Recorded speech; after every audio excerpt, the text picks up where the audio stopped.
wake that ass up. Early in the morning. The Breakfast Club. Morning, everybody. It's DJ NV, Jess Hilarious, Charlamagne the Guy. We are the Breakfast Club. Laura Rosa is filling in for Jess, and we got a special guest in the building. That's right. We have Fawn Weaver. Hello. Welcome. Where is the book? There you go. Somebody took my book, too. Let me hold it. Yeah, here. There you go. Pass that to Sean. I'm looking for love and whiskey. Okay, here we go. There you go. Fawn Weaver, ladies and gentlemen. New book out now called Love and Whiskey, the remarkable story of Jack Daniel, his master distiller, Nearest Green, and the improbable rise of Uncle Nearest. Yes. How are you feeling this morning? I'm feeling Like great. $1 billion. I'm feeling too. Listen, I saw I'm them pumps feeling in the hallway. I'm feeling I said, good. Who is this? This has to be her. Why did you call the rise of Uncle Nearest improbable? Because when you was up here, maybe 6 Couple years ago. Seven years ago? It's improbable because no black person, no person of color, and no woman has ever succeeded in this industry, ever. Not as a founder. And so it's improbable because I shouldn't be here. This Uncle Nearest should not be where it is when you look at it. Most come into an industry, and even if you come into an industry like the whiskey industry where it's 95, 100% dominated by white men, you come in and you already know that you're going to have to play offense and everybody's going to ignore you. Well, I had to come in playing defense. I was telling a story in the middle of what was then a $24 billion company. And I was going right in the middle of it and saying, I'm going to add Nearest Green to your story. That put a lot of arrows at me. Well, really, it put a lot of grenades on me. But it felt like when y'all was here telling the story 7 years ago, it was almost like, no, Uncle Nearest is actually the beginning. Of the story. Well, so it was like now you're just bringing everybody back home. That's what it felt like to me. Well, let's go back because people might not know what you're talking about because it was 7 years old. It was 7 years when you came up here before. Yeah. So break down what Uncle Nearest is and explain what Charlamagne is talking about. All right, Lauren's got the bottle. Pass me the bottle. So this is the bottle. That's right. So this is Uncle Nearest Premium Whiskey. It is the most awarded bourbon of the last 5 years in a row worldwide. It's about to be 6. That also is improbable because we're coming into an industry that's been dominated by the same people for hundreds of years, and it became the fastest growing, still is, bourbon or American whiskey in U.S. history. And Uncle Nearest is the first known African-American master distiller. His name is Nearest Green. His legal name was Nathan, but we don't use Nathan because he didn't use Nathan.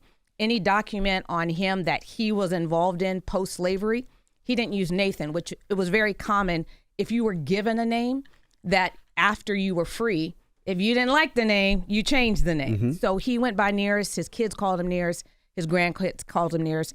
So we call him Nearest Green. But now when this came out, it was the first time an African American was ever commemorated on a spirit bottle. And when we opened Nearest Green Distillery, it was the first time ever that a distillery had been named after an African American. Now, 7 years ago, you explained it a lot. What got you into doing this for people that don't remember the interview when you guys were up here 7 years ago? It really was cementing the legacy of Nearest Green. So my mother's a teetotaler, so she said she really wished he made lemonade. And quite frankly, if he had made jeans or like Lucille's down in Houston, I don't know if you all have been down there, but Lucille's down in Houston, her family argues, her descendants argue that Pillsbury is using her recipe, that they reverse engineered it because she refused to sell it to them. And so you have those types of stories that have been in American history forever. Now we actually had a company that was willing to admit that their founding, that there was an African American, an enslaved man that was at least the teacher of Jack Daniel.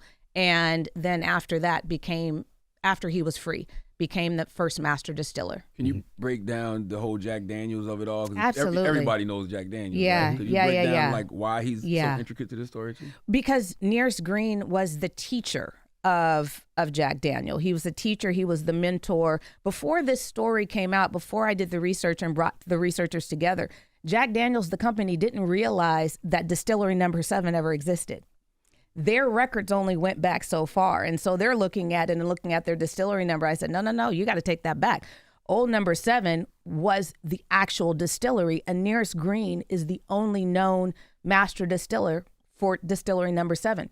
So when I came to this story, the very first thing that I did was buy that original property where distillery number 7 was, where Jack grew up, the 313 acres above Lynchburg, Tennessee, because that allowed me to start piecing the story together and to be able to, coming into a story that is so iconic, Jack Daniels is a ubiquitous brand around the world.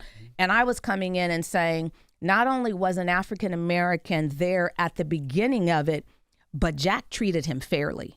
And you're talking about the South, Lynchburg, Tennessee. And for a person to be treated as an equal that was a black person, that was unheard of. What year was this? Okay. This is in the 19th century. So everywhere from about 1856 until Jack died in 1910. Because I know with Prohibition too, because a lot of people will hear this story and say, well, if he treated him nicely, why did you have to go back and say, check out Distillery Number 7? But with Prohibition, there were so many different things that happened where they made it where, like after when Harlem Renaissance came along and like just the political powers that black people couldn't say, oh, I did that. Well, in this instance, it was a little different. So in this instance, during Prohibition was 20 years in our country, 20 years. But in Tennessee, it was 30. Wow. They started 10 years before. So most people don't know that Jack Daniels moved to the Lou.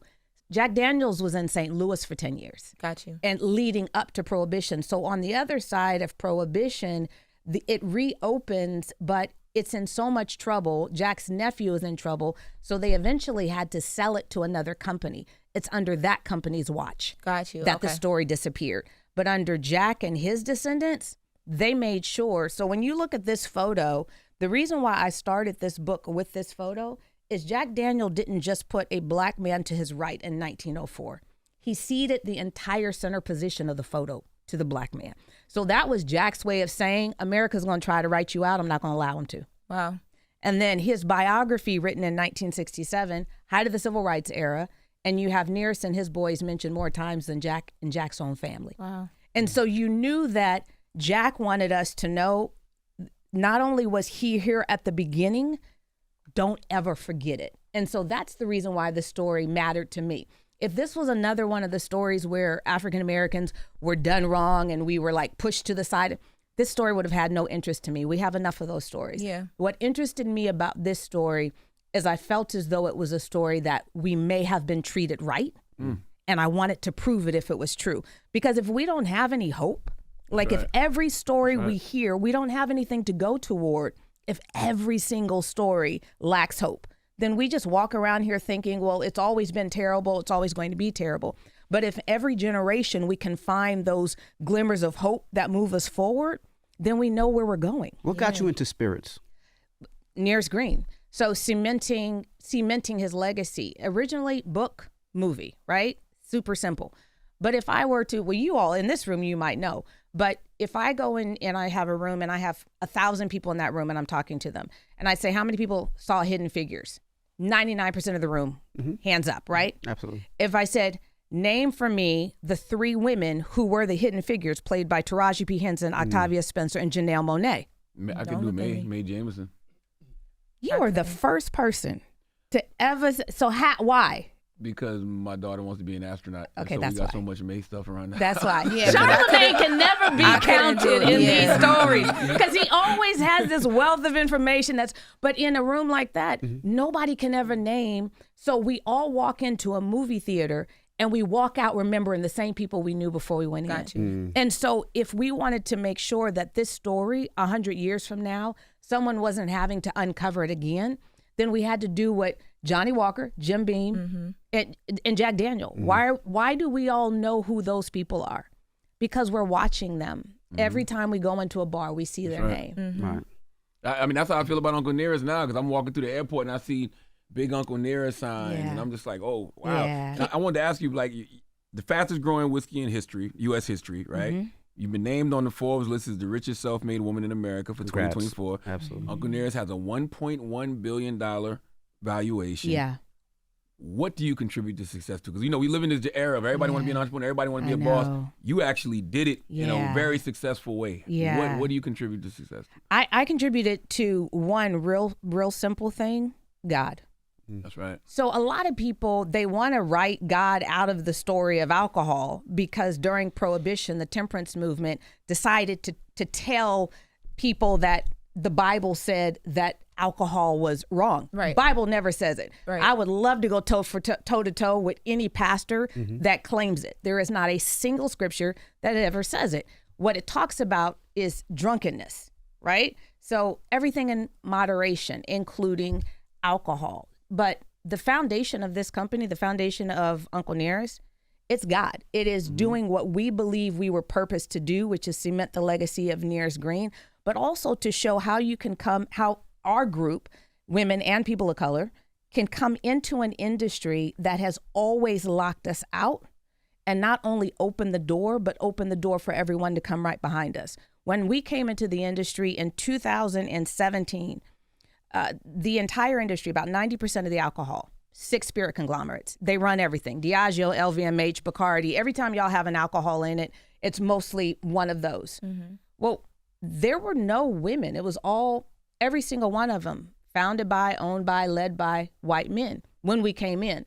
Then Uncle Nearest began to have such a level of success that we weren't supposed to, that all their boardrooms, the conversations were about us as much as it was about their own company, and they started trying to reverse engineer their success. And they realized, wait a minute, this country is 50% women. If there are no women in these rooms where the decisions are being made, we're missing a huge part of the buying population. Right. So all of a sudden, 3 of the women of the 6 spirit conglomerates, 3 of the 6 spirit conglomerates all had women CEOs. What was your fight like? Because I used to work with a tequila brand, and we worked a lot with the distributors. Yeah. And having that relationship with like the people who take it to those bars where we see it is important. What was your fight like in the beginning, just trying to make distributors like make it where they think it's important? Because you were kind of like a unicorn in the space. Yeah, so going back to your question, that's probably the smartest thing that we did coming out the gate. Number one, I didn't go with one distributor. The largest distributor in this country asked to take us national. I said, absolutely not. I'll give you 11 states. And they're like, it's either all or nothing. And I said, well, that's the easiest decision I've ever made. It's nothing, because nobody puts baby in a corner. And I've seen every black brand that come before me sit in a corner, and I have to believe it's catch and kill. It doesn't make sense. We can't keep saying that there's not a market for us. And so then we have to ask the question of, if the buyers want it, if the consumers want it, then why don't they get it? Right. And so I determined it was the distributor tier. So I told the team, number one, I want to be in all 50 states within the first 2 years, which we did, unheard of. But the other thing was I built a distributor network of 17 distributors. That's so smart. So I could say, hey, California, why are you being outsold by Georgia? New York, why are you being outsold by Tennessee? DC, why in the world are you being outsold by Alabama? Like, I could And that literally... gets them going. It gets them going, but also, and this goes back to your question, is I think the smartest thing that we did, beside having 17 distributors where we could do it that way, is I told the team, if we do not hit our goals, distributors cannot be the reason. Because everyone complained about distributors. 50 is going through it right now. Puff through his lawsuit. Jay did it with his. Everyone complains about the distributors. I said, they will not be the reason we don't succeed. So I went to every distributor and I said, I have no expectation from you except that you will be a high price FedEx. My team will build it. I will be on the ground every single day. But there will come a day where I will let you know when I do expect you to work. But we did all the work for like the first 4.5 years. Wow, okay. And the 5th year, I said, now is the time. I need you. I need you. And so by then we had proved ourselves. Nobody had us in a corner. Nobody could put us in a corner. And we had proved ourselves to be valuable enough to them that they would then invest in us. Wow. I saw for the book that you interviewed some people that were 106 years old. Nearest's granddaughter was still alive. Wow. When Nearest's granddaughter was alive and Jack's great niece was alive, she died at 104. And Nearest's granddaughter died at 108. Did they drink whiskey? I gotta start drinking whiskey if that's the case. So here's the deal: is you will find in that book a lot of the African American elders that I interviewed were 90, 95, and so yeah. Whiskey might be the key, man. You know, when you down south, and it's crazy, right? Because they eat everything they say you're not supposed to eat. Because I'm from South Carolina. You eat everything you're not supposed to eat. That's me. And they drink cognac every day or whiskey every day. That's me. You know what I'm saying? You do whiskey every day? Every day. But it's in moderation. It's in moderation. Listen, if you had poured a glass, I'd be drinking and it's like 10 o'clock in the morning. Do you want me to pour you one? No, I'm good. Okay, I'm good. But the thing is that I don't ever drink to a point of being tipsy. Got you. I love it. I love how it brings inhibitions down. I love how you're able to have great conversations. But the moment I even feel my head buzz, I will put it down until it doesn't anymore. So I don't like tipsy. I don't like drunk. But I do love. I have Uncle Nearest every night. How were their memories? How was his granddaughter's His memory? granddaughter's memory was not great, Okay, but okay. everyone else's memory was great. And the thing that I love about being able to capture their interviews, both I had a crew with me, so on video and tape recording and that kind of thing, was that so many people between the time I started the research and the time that Uncle Nearest came out, or at least the distillery opened, so many of them passed away. And it's almost like they were just holding on to tell their piece of this story, and then they're like, okay, I'm done. And it got to a place where almost every couple of weeks there was another funeral. Oh, wow. And so people held on, and so I got to capture all of their words in this book. Wow. You know, this story is amazing, but your story is even more amazing. Where you came from and the fact that you left home at 15. Yeah. The fact that you live in homeless shelters. Yep. The fact that you decided to start your own is a real testament to who you are, because your dad was a writer and producer for Motown. Yeah. And, you know, you could have stayed there. But what made you leave home at 15? Yeah. And what said, this is what I want to do? I know you said it was a book project and you said, you know, this is what it was. Yeah. But you didn't get a $400 million loan or $1 million loan like Donald Trump. Like, you did this from the dirt and the grind. So break down your story a little bit, because that's the story I don't think people understand. Because you didn't get a loan. You didn't say, Dad, let me borrow a couple million. Like, you grinded for this. And that's what's really impressive. Well, people look at my confidence and they assume that it's because I went to some Ivy League, and this is sort of the assumption, right? Mm-hmm. And so when people open up this book and they learn I left out home at 15, it was an ultimatum. That wasn't necessarily, it was my choice, but my parents, it was an ultimatum. And why did you have to leave? Why did they want you? What was the ultimatum? Strict Christian household. Mm-hmm. And I just wasn't a child where you could say, do it my way, and I wouldn't question it. I questioned everything. I got kicked out of the 9th grade because my teacher told my parents, my English teacher told my parents that she didn't know what kind of day she was going to have in her classroom till I walked through the door. Wow. Now, mind you, I was not a popular kid ever. Mm-hmm. I was never a popular kid growing up, but somehow I wielded some level of influence, even with people who I wasn't in the popular crowd, never was. Mm-hmm. But according to my teacher, if I had questions, and I think what it was is if the topic we were talking about, I was challenging it, mm-hmm. and she didn't have an answer, it made her uncomfortable. Mm-hmm. So then she felt like she lost control of the room. Mm-hmm. That's really what that was about. Mm-hmm. But my parents felt the same way. Mm. So they would say they're authoritarian. That's normal for African American. Especially at our parents. Our parents. Mm-hmm. And so they would just say, this is what it is. And I'd go, but why is it what it is? And now you're talking back. Well, yeah, back to them. Back then it was talking but back. But to me, it was a question, absolutely. Right? Legitimate question. It was a legitimate question, and if I hadn't been asking those questions about the Bible then, I don't think I would know it kind of front to backwards now, because I dove in myself because they couldn't answer the questions for me. Mm-hmm. But they were the Christian leaders, and so it was our way or the highway, and I chose the highway. So that was 15. I moved to Jordan Downs. I moved to Watts, home of the Grape Street Crips, and I was dating a guy from Nickerson Gardens. Mm-hmm. And I think when I think back of me growing up, I remember, and that was a bloody war. I mean, we're talking about, this was the 90s. The Bloods and the Crips, it wasn't, it was great seeing what Kendrick did and Pyru and all the rest of that. I was like, that's amazing, because all of them would have shot that place up when I was coming up in Watts. And so I would go back and forth between Jordan Downs and Nickerson Gardens. No issues. Like, I never once felt like I was unsafe. I was very comfortable in those environments, which helps me in the liquor industry, by the way. Mm-hmm. Because you're able to walk in. And so I go there. It's super cutthroat, but also the current liquor industry was essentially founded by the mob. Mm-hmm. So there's a lot of mob elements that are still a part of the industry to this day. Mm-hmm. And so that was, being in Watts, And then I was there. I was super comfortable at Jordan Downs. And then I went to a hip hop concert. They called it rap then. But I went to a rap concert, and there was a DJ, and there was a guy who's rapping, just local Watts rapper. And I'm in the crowd, right in the kind of front middle. And I will never forget it to this day, is he literally tells the DJ, stop the music, stop the music. DJ cuts the music. And he looks at me and he points at me and he says, we have a half breed in the house. Damn. Charlamagne says that to me every morning, but go ahead.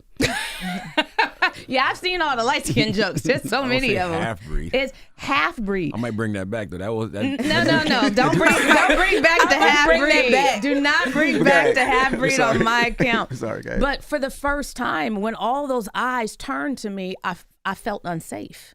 So I left home because I didn't fit in there. I felt like I fit in Jordan Downs, and that happened. And I was like, oh, I'm not safe here. So I spent the next almost 3 years living in homeless shelters. I spent my 18th birthday at Covenant House. I think y'all have one here in New York. Amazing organization.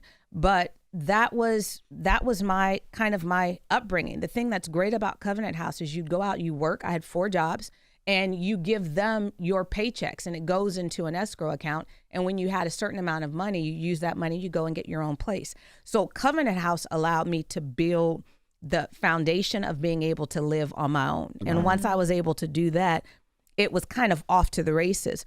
But I also still didn't know what I was doing. I mean, I was still a kid. So I didn't feel like a kid, but I was still a kid. And I got to 20 years old and I was like, this life is hard. And do I really want to do this for the next 20 years? And I decided no. And I tried to commit suicide, not once, but twice. And I remember... Thank God you survived. Yeah, absolutely. I'm grateful I survived. But the second time I was laying in the bed and the doctors were around me. And at that time, they would put a tube down your nose and they would pump charcoal into your stomach to absorb the impurities. It's the same thing we do to filter that. Exact same thing. And so they would put charcoal in to absorb the pure impurities. But I remember laying there and thinking, okay, I've tried to take myself out twice and I wasn't able to do it. So I came to 2 conclusions. Number 1, I was here for a purpose. I didn't know what it was, but I was going to figure it out and I was going to live my life that way. The second thing was if I couldn't take me out, nobody could take me out. Wow. So when you see me walk into rooms, especially in this industry where historically we have done 2 things, either we shrink or we complain. And I walked into every single room and had every conversation with people in this industry. And they're looking at me like, you have not earned your stripes to be able to have a toe-to-toe conversation with me. And I'm like, I earned my stripes when I didn't die. Beyonce talked about that in GQ when she shouted you out. First of all, how did you feel about that when she shouted you out? Yeah, in GQ? people have been tagging me. When her whiskey came out last week, I think, I was in London and doing literally, because Love and Whiskey dropped in London, and I was doing nonstop interviews, and so people are tagging me with Beyonce's situation. And from what I understand from my husband, I have a really beautiful gift at home with her whiskey in it when I get back home. So I'm super excited about that. She gave you guys a really good shout out and talked about how good it was. Yeah. Like all that. But she also, like, literally the next question after, they asked her about like just navigating business and industry. Yeah. And she talks about how like when it comes to brands, women have always had to kind of be forced into like the face of the brand, but you're never like the strategy, the planner, and the like the boss or the CEO. Yeah. So to hear you say that is in line with like, she really identifies with your story. Oh no, absolutely. And she's the queen. So, you know, we kind of all bow down there. There's a few things I gotta go back to. Number one, please. Why did he call you a half breed? Just because of your skin complexion? And the crazy part is at that time, it sounds funny now, but at that time is when Black people, we thought we had enough natural SPF where we didn't have to wear it. Gotcha. So I was dang near your complexion at that time, but it was the eyes. Oh. Because I would literally sit in the sun to get my skin darker because I loved that my eyes were so bright, the darker my skin was. And so my skin was actually much darker complexion, but my eyes were bright green. Gotcha. When my skin was darker. And the second question, you mentioned Nickerson Gardens, right? Yeah. And, you know, salute to the Nickerson Gardens. Did you, when you were launching Uncle Nearest, did you reach out to anybody there, like a Top Dog or a J-Rock? Because, you know, those people had capital, like when you... No. So when I began, first of all, I was there, but like in high school, there, I wasn't popular. So nobody would know who I am. But when I began, but she was probably out of it. She was out of there before way they started. before all that. So you're talking. I mean, we're talking about 94, 90. So I would have been there around. It's got to be 92. Right, Top Dog was there in '92, definitely. But they didn't have the label successful like they did. She was probably around when Tyrese was I'm talking about now. You're talking about like the connection, right? Let me tell you. There was I swear. I'm talking about 7 years ago when she first launched.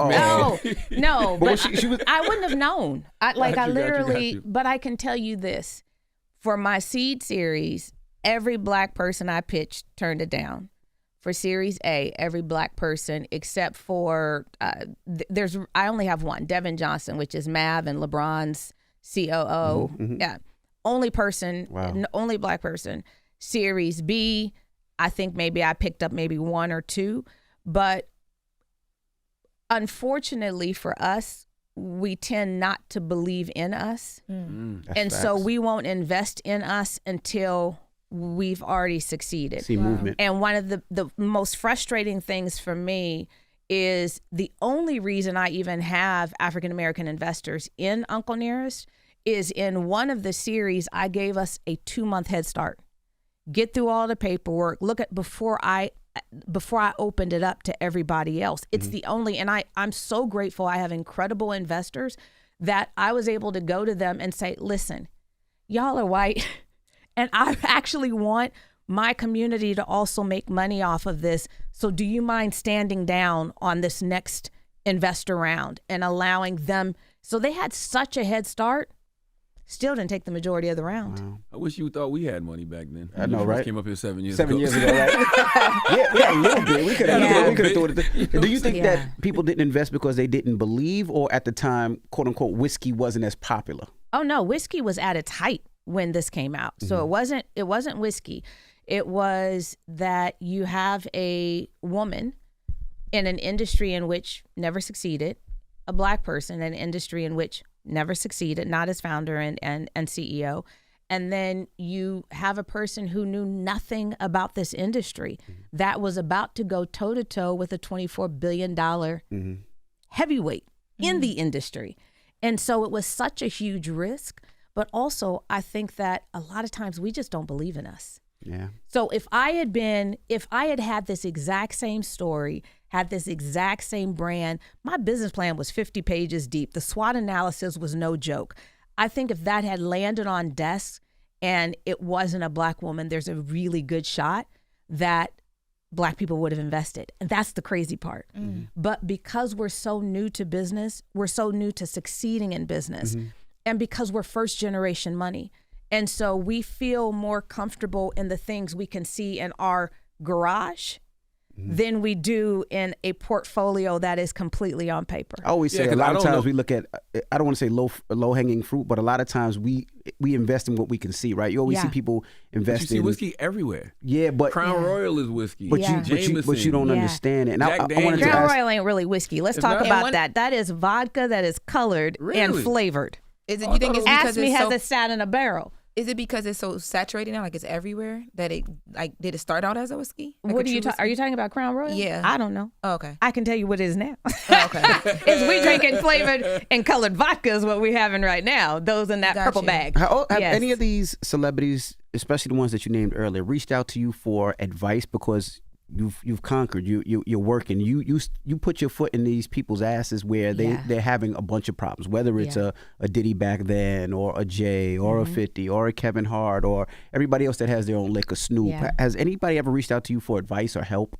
So none of those. The people who have reached into me are generally those who want to start a brand, and their response is always, when I say why, it's always Clooney, and I'm like, okay, so what do you know about the Clooney deal? And he sold it for $1 billion. That's it. They don't know. They don't know why that one worked. Why that was one out of easily 99% plus celebrity brands fail easily in this industry, and everyone keeps pointing to that one. And I'm like, if you're going to point to, you have to know why he succeeded. It wasn't just his celebrity, and just kind of. So I usually spend the whole conversation breaking down for them why that Casamigos actually succeeded. And by the time we get to the end of the call, I usually don't see them come out They with don't a wanna do brand work. because they don't want to do the work. Yeah, it's a lot of work. It's a lot of foot. when I used to be in the market, I used to always see you in all of my accounts. Yeah. And I always wondered, like, how did you get, because it's hard to get in accounts. I was in those accounts. Yeah, you were. And you were front. People don't understand there's a business. So when you sit at the bar, you front and center at the bar, people can see you. That means your people are out there doing the work. Absolutely. It's a lot of work. It's a lot of work. Yeah. This is not posted on social media and hold up your bottle, hold up your glass, and you think that, I mean, if you're a big celebrity, a really big celebrity, that will allow you to have a great launch. But the work is not in the launch. The work is how you grow it after the launch. And that's where almost all of them fail. Did Beyonce reach out? No. Oh, Well, okay. years. Not Beyonce. Let me say that. Not Beyonce. Yeah, I couldn't tell because the way she shouted y'all, I couldn't tell if she had spoke to y'all prior to launching her brand or not. But I can say this, and it's because the person who reached into me had me sign an NDA. That's why I paused. got you. But it was quite a few years ago, and I gave my advice on it. I said these are the things that will need to happen if it's going to succeed. And I said, and by the way, I'm around. So any person in this industry who is a woman or person of color will tell you, if they reach out to me, I give them all the keys. Everything that I know, I share freely because it's not mine to keep. It's not mine to hold. Absolutely. If the information came to me and it's going to help you succeed, I'm going to give it to you, but you better still do the work, right? And so I told them, this was probably about 4 years ago, I told them, as you're working on this project, feel free to reach out to me at any time and I will share with you whatever I know. And I didn't hear anything, so. Wow. Man, yeah, Love you the got whiskey. a story. Yes, That's why you got a absolutely. book. So Fawn, happy we for you, man. So Thank happy you. for you. Congratulations on everything. Uncle Nearest is 1.1 billion. I want to taste whiskey. I'm not gonna lie. All right, and I've never thought about drinking it before because whenever I think whiskey, I think cowboys. Yeah. Right. Yeah. But then when y'all got Uncle Nearest, I was definitely appreciative of it and supportive of it, but I just never tasted it. Took your time. How do you drink Let it? me What's tell the best way to you. drink it? So I love to drink it neat, but it just depends. That's with no ice, no. But a lot of people will put it on a single cube. A lot of people will put it in a Old-fashioned. cocktail. It and tastes amazing old-fashioned is I was gonna say with meat, but it does. Old fashioned tastes with amazing everything. with dinner meat. But Because let me, there are certain liquors you drink and when you're eating. Say, look at him. He just goes to the. So here's the thing. When I did research and I learned how oysters gave us freedom, being able to. I determined I was going to find oysters that I like. Now, I still don't like most oysters, but I found like 2 varieties that I like because it was so important to pulling us out of poverty. So was whiskey. So unlike cotton, unlike tobacco, this was such a highly skilled job that you're talking about. Nearest Green, immediately following the Civil War, had more money than his white neighbors. It's because he was a distiller. And when you're looking at Uncle Nearest Green, so I should say this, and then I know y'all have to wrap. The only difference between Kentucky bourbon, in which every single person on a bottle, I don't care who it is, white male, founded or led, owned, all of that. But the only difference between Kentucky bourbon and Tennessee whiskey, number one, this takes longer to make. It's more expensive to make. But it's the process that Nearest Green taught Jack. It's the process of taking a traditional bourbon distillate, running it through sugar maple charcoal before it goes into the barrel to purify it. Same thing that was pumped into my stomach, except that wasn't sugar maple, but same thing, charcoal. And so that happens beforehand. It goes into the barrel. That process was brought here by the Africans. Wow. That came with us. And so when we're talking about spirit brands in America, if African Americans are going to drink anything, our roots are in whiskey and not Crown Royal Canadian vodka. But like legit whiskey. Old fashioned tastes better than wine for me. So at night, some people drink a lot of wine. I drink old fashioned when I have Tennessee steak whiskey is bourbon. It's legally it is bourbon. The only thing is we have to do an extra step. So since we have to pay for that extra step, we like to make sure people know it's also legally Tennessee whiskey. But this is bourbon. Wow. Well, thank you for Man, support Fawn Weaver and everything again, she congratulations does, again. Buy Fawn the Weaver, book, ladies get and the gentlemen. whiskey, Uncle Nearest, everything. That's right. Like, you are very, very inspiring in so many different ways. Absolutely. Thank you. And it's not, and to me, it's not because of the 1.1 billion valuation. It's just because you had a dream and you did not give up on your dream, and it's a dream connected to the ancestors. Because of you, Uncle Nearest's story will continue to grow, to be told. Yes. That's incredible. I feel like that's what we're here to do. Yes, because it is. Mm-hmm. We're not here to be reservoirs. We're here to be rivers. That's right. And my life is a river. That's right. Fawn Weaver, ladies and gentlemen, thank you so much for joining us. Thank you, DJ MV. It's The Breakfast Club. Good morning. Wake that ass up. Early in the morning. The Breakfast Club.